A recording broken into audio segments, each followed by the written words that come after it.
మీరు ఇండస్ట్రీలో ఎప్పటి నుంచో ఉన్నారు. మీరు ఒక ప్రొడ్యూసర్‌గా చేశారు, డైరెక్టర్‌గా చేశారు. సార్ గతంలో హీరోయిన్స్ ఎలా వర్క్ చేసేవారు? వాళ్ళ పనేంటి? కానీ ఇప్పుడున్న హీరోయిన్స్ ఎందుకని ఇలా వర్క్ చేస్తున్నారంటే మీరేమంటారు? ఈ హీరోయిన్స్ ఏం అనలేమమ్మా. ఆ రోజు హీరోయిన్స్ డిసిప్లిన్ హీరోయిన్స్ వాడుకునే విధానం మారింది. ఆ రోజుల్లో హీరోయిన్స్ అంటే వాళ్ళ పాత్ర ఏంటి? కేవలం పాటలు, డాన్సులకి గ్లామర్ కోసం నా పాత్ర ఆ క్యారెక్టర్‌లో శ్రీదేవి గాని, జయప్రద గాని వీళ్ళందరూ మా జయసుధ గాని ఆ రోజుల్లో వాళ్ళు నా క్యారెక్టర్ ఏంటి? నాకేమన్నా పెర్ఫార్మన్స్‌కి ఉందా? ఏమన్నా నాకు సీన్‌లు ఉన్నాయా? కేవలం సాంగ్స్, డ్యూయెట్లు వరకు అంటే పెద్ద ఒప్పుకునేవారు కాదు వాళ్ళు. Yes sir. మంచి ఏదైనా పెర్ఫార్మెన్స్ సీన్ కథలో తన పాత్ర ఏంటి? కథలో హీరోయిన్ పాత్ర ప్రాముఖ్యత ఏమైనా ఉందా? హీరోతో సమానంగా ఉందా? లేకపోతే అట్లీస్ట్ కొంచెం బెటర్ అలాగూ విజయశాంతి వీళ్ళందరూ కూడా తర్వాత సౌందర్య క్యారెక్టరు వాళ్ళు ఒక మేము ఆర్టిస్ట్‌గా ఒక గ్లామర్ కోసమే కాకుండా మమ్మల్ని ఆ గ్లామర్‌కి వాడుకుంటూ ఉంటే పెద్ద ఇంట్రెస్ట్ చూపించేవాళ్ళు కాదు. ఆ! సార్. పెర్ఫార్మెన్స్ కూడా ఉంటేనే చూపించేవారు. ఇప్పుడు హీరోయిన్‌లు అది లేదు. అది అలా వాడట్లేదు. మనమే వాడట్లేదు. ఓకే. పెర్ఫార్మన్స్ ఉన్నప్పుడు ఉన్న సీన్స్ మరి చేస్తున్నారు. కొన్ని సినిమాలు మరి 'బాహుబలిలో' పెర్ఫార్మన్స్ చేయలేదా? అదే చేశారు. అమ్మాయిని గ్లామర్‌గా వాడారు. మరి 'రష్మిక' చేయలేదా? Yes sir. సో, ఇప్పుడు అప్పుడు ఇప్పుడు ఏదైనా ఒకటే. బాంబే హీరోయిన్‌లు అప్పుడైనా అంతే. అప్పుడు బాంబే హీరోయిన్‌లు తక్కువ. ఇప్పుడు బాంబే హీరోయిన్‌లు ఎక్కువ. ఎక్కువ. అంతే తేడా. బాంబే హీరోయిన్‌లు వాళ్ళ డిసిప్లిన్ వేరు. వాళ్ళ టైము, వాళ్ళ టైమింగు, వాళ్ళది హంగామా, హడావిడి, నలుగురు, ఏడుగురు ఇలా ఉంటది. మన హీరోయిన్‌లు అలా ఉండేవారు కాదు. హ్మ్. మన హీరోలు బాంబేకెళ్ళినా కూడా చాలా లిమిటెడ్‌గా అంతే పద్ధతిగానే ఉండేవారు. బాంబే హీరోలు అక్కడైనా, ఇక్కడైనా ఎప్పుడు అలాగే ఉండారు. ఇప్పుడు అలాగే ఉంటున్నారు. సో, అదర్ తెలుగు అమ్మాయిల కన్నా అదర్ అమ్మాయిలు ఎక్కువ అవ్వటం వల్ల మనకలా అనిపిస్తది. వాడుకునే విధానం కూడా మనలో తేడా ఉంది. ఆ! ఈ సార్. గతంలో ప్రొడ్యూసర్, డైరెక్టరు, కథకుడు కథ అనుకునేటప్పుడు హీరోయిన్‌ని ఒక హీరోయిన్ పెర్ఫార్మన్స్‌కి ఒక సీను, ఒక డ్రామా ఉండేటట్టు చూసేవారు. లేకపోతే ఒట్టి హీరో కాదు, హీరోయిన్ కూడా ఉండాలి. పాత్రలు ఉండాలి. కథ అలా చూసేవారు. అందువల్ల బాగుండేయి. ఇప్పుడు అసలు హీరోయిన్ వచ్చి 4 పాటలు, 4 డాన్సులు, 4 లవ్ సీన్‌లు గ్లామర్‌గా కనపడటం, వెళ్ళిపోవటం. ఆ! ఇదంతా hero, hero, hero, hero. Hero అవును చుట్టూ సార్. కథ. హీరోని బట్టే సీను. హీరో లేని సీను ఉండటమే కష్టం అయిపోతది సినిమాలో. హీరో లేకుండా సీన్ కామెడీ కూడా హీరో ఉండాల్సింది. దేనికి హీరో లేని సీను సినిమాలో ఉండకూడదు. 60 సీన్‌లు ఉంటే 60లో హీరో ఉండాలి. హీరో ఉండాలి. అనే పద్ధతిలో మనం వెళ్తున్నాం.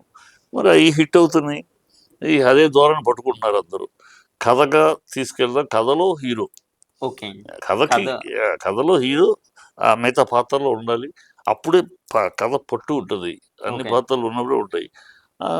అలా హిట్ అయ్యాయి గతంలో. ఇప్పుడు అలా కాకపోయినా హిట్ అవుతున్నాయి. అవును సార్. అది నిజమే. కనుక ఏమన్నా అవును. అది కనుక హీరోయిన్‌లు వాళ్ళని తప్పట్లేమమ్మా. హీరోయిన్‌లు మనం ఎలా కావాలంటే అలాగ.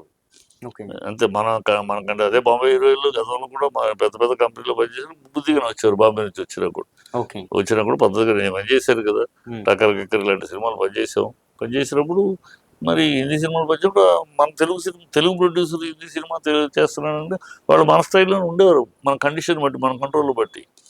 మనం లూజ్‌గా వదిలితే లూజ్‌గా ఉంటారు బాంబే వాళ్ళు. ఇక్కడ తెలుగు వాళ్ళని లూజ్‌గా వదిలినా కూడా ఉండేవారు కాదు. ఓకే. వాళ్ళ వాళ్ళ మనం చెప్పక్కర్లా. అవును. వాళ్ళే ఆటోమేటిక్‌గా టయానికి టైం రావటం, భయం, భక్తి ఉండేది. సార్ ఇప్పుడు నేనిన్నాను సార్. ఒక హీరోయిన్ ఇక్కడికొస్తే 5 స్టార్ హోటల్‌లో ఫుడ్ కావాలి, అవును. అది కావాలి, ఇది కావాలి, మంచి మంచి వాటర్ కావాలి, కొన్ని కొన్ని డిమాండ్స్ చేస్తారండి కదా సార్. అవును. ఎవరు చేయబుద్ధి వాళ్ళు అడుగుతారే. గొంతెమ్మ కూరలు 36 అడుగుతారు. ఆ! ఇచ్చేది నీకుండాలి బుద్ధి. ఓకే. నీకు బుద్ధి లేకపోతే వాళ్ళు అడిగారంటే అడుగుతారు. హ్మ్. నువ్విచ్చే లూజ్ హ్యాండ్‌ని బట్టి అడుగుతారు. అందరిని అడగరే. కొందరు ప్రొడ్యూసర్ల దగ్గర అడగరు వాళ్ళు. ఎందుకంటే ఈ ప్రొడ్యూసరు పేమెంట్ ఇస్తాడు కరెక్ట్‌గా. హ్మ్. టయానికి పని చేయాలి. హ్మ్. టయానికెళ్ళాలి. లేకపోతే డబ్బులు పెడతాడు అని భయం ఉన్న చోట పని చేయాలి అడగదు. నువ్వు లూజ్‌గా ఉంటే లూజ్‌గానే ఉంటారు. షూట్ రూమ్స్ అడుగుతారంటండి. ఆహ్, బెంజ్ కార్‌లు అడుగుతారమ్మా. అడుగుతారంటండి. ఎక్కడ దీంట్లో నీకు అవకాశం ఇస్తే అడుగుతారమ్మా ఎవరైనా. ఆ! సార్. అవకాశం ఇవ్వటం అనేది నీ చేతిలో పని. నువ్వు నిర్మాత, డైరెక్టర్‌గా నువ్వు వాళ్ళకి ఆ లూజ్ ఎండ్స్ ఇస్తే ఆడుకుంటారు ఎక్కడైనా ఎవరైనా సరే. లూజ్ ఎండ్స్ ఇదివరకు తక్కువ ఇచ్చేవారు. ప్రొడ్యూసర్లు దిమ్ముగా నిలబడేవారు. ఇవాళ ప్రొడ్యూసర్స్ ఎవరి మీదో ఆధారపడి ప్రొడ్యూసర్స్. ఆ! సార్. దాదాపు ఏదో ఒకళ్ళు ఇద్దరు ముగ్గురు తప్పితే హ్మ్. మిగతా అందరూ బినామీ ప్రొడ్యూసర్ లేకపోతే ఎవడో వాడు ఎవడి మీద ఆధారపడు ఎవరి దయాదాక్షిణ్యం మీద సినిమాలు తీస్తున్నారు. యెస్. అలా కాకుండా వాళ్ళ సొసైటీ మీద ఆ రోజు ప్రొడ్యూసర్లు ఒక 20 మంది ప్రొడ్యూసర్లు అలా దమ్ముగా నిలబడి సినిమా వాళ్ళ తీసేవారు. డబ్బులతో వాళ్ళ పట్టుకొని. డబ్బుతో దమ్ముగా నిలబడి ఒక ప్రొడ్యూసర్‌గా నిలబడి తీసేవారు.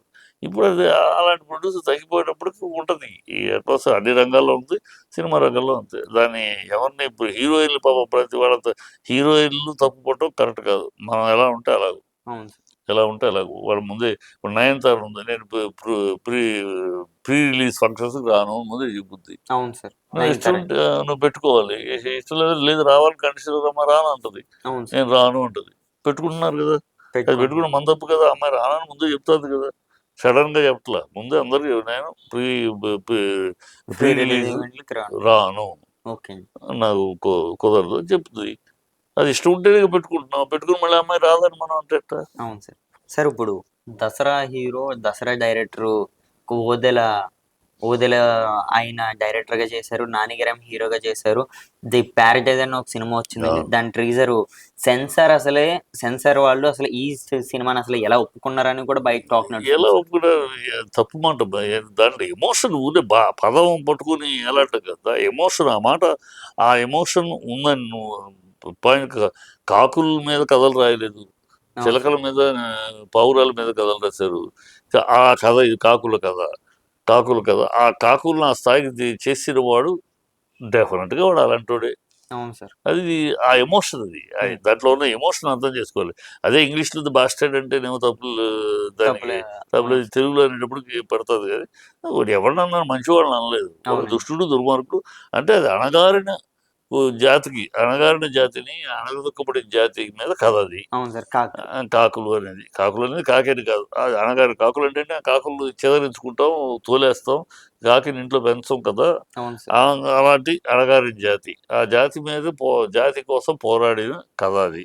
ఆ జాతిని అలా అణిచివేసిన ఒక వ్యక్తి కథ అది. ఆ! సార్. అది బ్రహ్మాండంగా టీజర్‌లో బ్రహ్మాండంగా ఒక ఎమోషన్ క్యారీ అయింది. కానీ అందరూ ఆ పేరుని ఎందుకు పట్టుకుంటున్నారు సార్ ఆ అది పదాన్ని? అది ఏదో కావాలి గాని పట్టుకుంటారు. సినిమాలో ఒకటే మా సినిమా వాళ్ళు చెప్పిన దానికి ఇంపాక్ట్‌ని అలా కనుక ఆ ఎమోషన్ సినిమాలో క్యారీ అయిందంటే ఎవడు పట్టించుకోడు. ఆ! సార్. క్యారీ అవ్వకపోతే అప్పుడు ఇయన్నీ బయటకొస్తాయి. ఆ మాట అనడం తప్పు అనేది కరెక్ట్ కాదు. సార్ ఇప్పుడు ఈ 'కాకి' పదం ఇప్పుడు పెట్టుకుంటే మామూలుగా ఆకలేసినప్పుడు ఒకడు ఆ! సార్. ఆకలేస్తే పెద్దవాడు ఇప్పుడు కూడా ఆకలేస్తే అమ్మా అన్నం పెట్టు అంటాడు. అవును సార్. అదే వాడికి అవమానము కడుపు మంట రేగిందంటే నీ అమ్మ అంటాడు. మీ అమ్మ అన్నం పెట్టా అంటాడు. అంతే. ఓకే. అమ్మ అనే మంచిగా ఉన్నప్పుడు వాడు మంచిగా ఉంటే అమ్మ అనే అడుగుతాడు. అమ్మ అన్నం వాడి పెట్టా. మర్యాద పోవడం అమ్మ. ఆ కడుపు రగిలినప్పుడు, కడుపు మంట రేగినప్పుడు ఆ అమ్మ అనేది నీ అమ్మ అని వస్తది. అవును సార్. అది emotion of a human, emotion of A labour. అణగారిన ప్రజల యొక్క ఆవేశం అది. అది చూపిచ్చాడు. ఆ! సార్. అంతే దాన్నేదో పెద్దగా మాట్లాడటం సెన్సార్ కూడా అందుకే వదులుంటారు. ఆ ఎమోషన్ క్యారీ అయినప్పుడు that word is not a topic. పెద్ద పట్టించుకోవాలి వర్డ్ కాదు. ఆటోమేటిక్‌గా వస్తాయి. న్యాచురల్. అవును సార్. అది నేచురల్‌గా వస్తది. న్యాచురల్‌గా వచ్చే మాట అది. అవునండి. అదే అన్నాడు.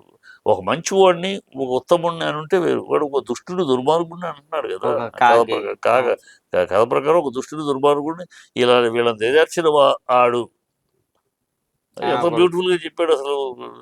తల్లి పాలు తల్లి రొమ్ములో పాలు లేకపోతే రక్తంతోటి పెంచింది అని.